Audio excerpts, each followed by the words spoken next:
Hi అండి, welcome to వందిత్ vlogs. ఇవాల్టి video శనగపప్పు రవ్వ పాయసం అండి. చాలా టేస్టీగా ఉంటుంది. ప్రసాదం రెసిపీ. మన ఛానల్ని ఎవరైనా ఫస్ట్ టైం చూస్తుంటే తప్పకుండా సబ్స్క్రైబ్ చేసుకోండి.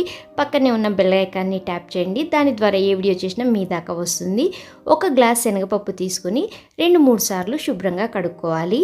మెజర్మెంట్స్ అన్నీ గ్లాస్ కానీ కప్పు కానీ ఒకే దాంతో తీసుకోవాలి.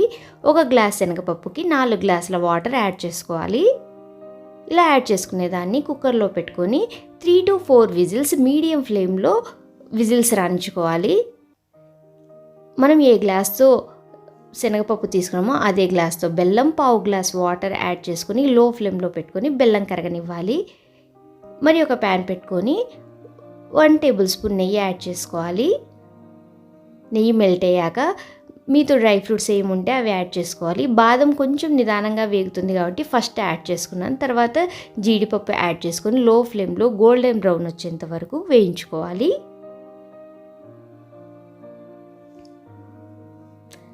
మనం లో ఫ్లేమ్లో వేయించుకుంటేనే టేస్ట్ అనేది చాలా బాగుంటుంది. ఇలా వేగిన దాన్ని ఒక బౌల్లోకి షిఫ్ట్ చేసుకోవాలి.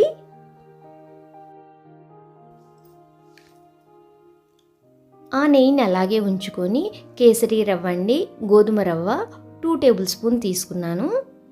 ఇలా ఆ నెయ్యిలో వేసుకొని ఈ గోధుమ రవ్వని లో ఫ్లేమ్లో పెట్టుకొని వేయించుకోవాలి. రవ్వ అనేది కలర్ మారుతుంది. మనకి వేగాక కొంచెం వైట్ కలర్లోకి టర్న్ అవుతుంది. ఎల్లో షేడ్లో ఉండేది అంతవరకు వేయించుకోవాలి. మంచి సువాసన కూడా వస్తుంది. రవ్వ వేగితేనే టేస్ట్ వస్తుందండి. లో ఫ్లేమ్లో పెట్టుకొని రవ్వ కలర్ మారేంత వరకు వేయించుకోవాలి. చూస్తున్నారు కదా, కొంచెం కలర్ చేంజ్ అవుతుంది.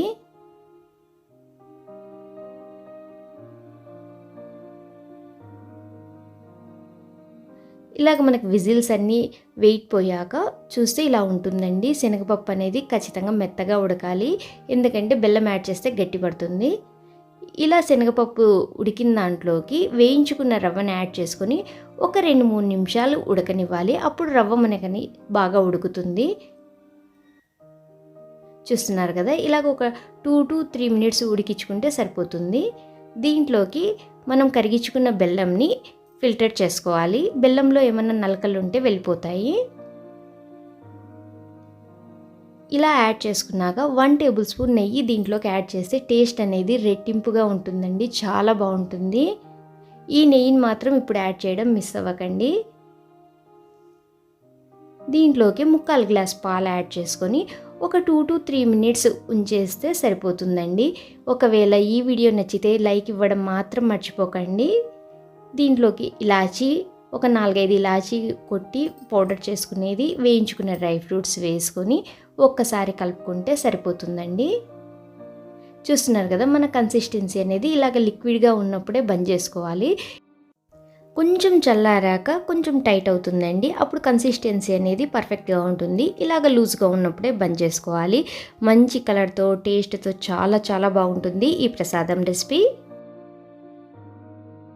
కొంచెం చల్లారాక కన్సిస్టెన్సీ ఇలా ఉంటుందండి. ఇది పర్ఫెక్ట్ కన్సిస్టెన్సీ. చాలా టేస్టీగా ఉంటుంది. ఏదైనా స్వీట్ చేయాలనుకున్నప్పుడు ప్రసాదానికి కానీ చాలా త్వరగా అయిపోయే శనగపప్పు రవ్వ పాయసం అండి. ఈ వీడియో నచ్చితే లైక్ ఇవ్వండి. మీరు కూడా ట్రై చేసి మీకు ఎలా వచ్చిందో కమెంట్ సెక్షన్లో పోస్ట్ చేయండి. మరిన్ని మంచి వీడియోస్ కోసం మన ఛానల్ని సబ్స్క్రైబ్ చేయండి. Thanks for watching.